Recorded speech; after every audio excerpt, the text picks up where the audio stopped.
काँग्रेसमधील 23 बंडखोर नेत्यांपैकी एक असलेले पृथ्वीराज चव्हाण यांनी वंचित बहुजन आघाडी आणि बाळासाहेब आंबेडकर यांना असा सल्ला दिलाय की त्यांनी भडक वक्तव्य करू नयेत आणि इंडिया आघाडी किंवा काँग्रेसच्या नेत्यांशी भेटून चर्चा करावी।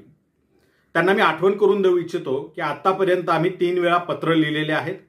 अनेकदा माध्यमांमधून, समाज माध्यमांमधून आणि सभांमधून आम्हाला इंडिया अलायन्सचा भाग व्हायचा आहे याची जाहीर वाच्यता केलेली आहे। सगळ्या जगाला हे माहिती आहे। मात्र तरीही अद्याप आम्हाला तुमच्या पक्षाकडनं किंवा इंडिया अलायन्सकडनं कुठलंही अधिकृत निमंत्रण न आल्यामुळे आम्ही त्याचा भाग होऊ शकलेलो नाही आहोत।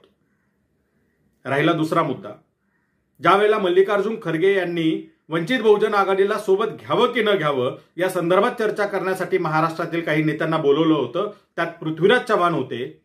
त्या बैठकीमध्ये पृथ्वीराज चव्हाणांनी वंचित बहुजन आघाडीला सोबत घेण्यास विरोध केला होता।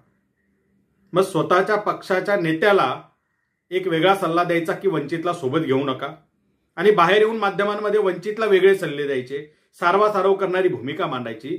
या दुट्टप्पी भूमिकेचं, या दुट्टप्पी वागण्याचं नेमकं कारण काय आहे? पृथ्वीराज चव्हाणांना मी सांगू इच्छितो की याला मराठीत एक म्हण आहे, चोराच्या उलट्या बोंबा।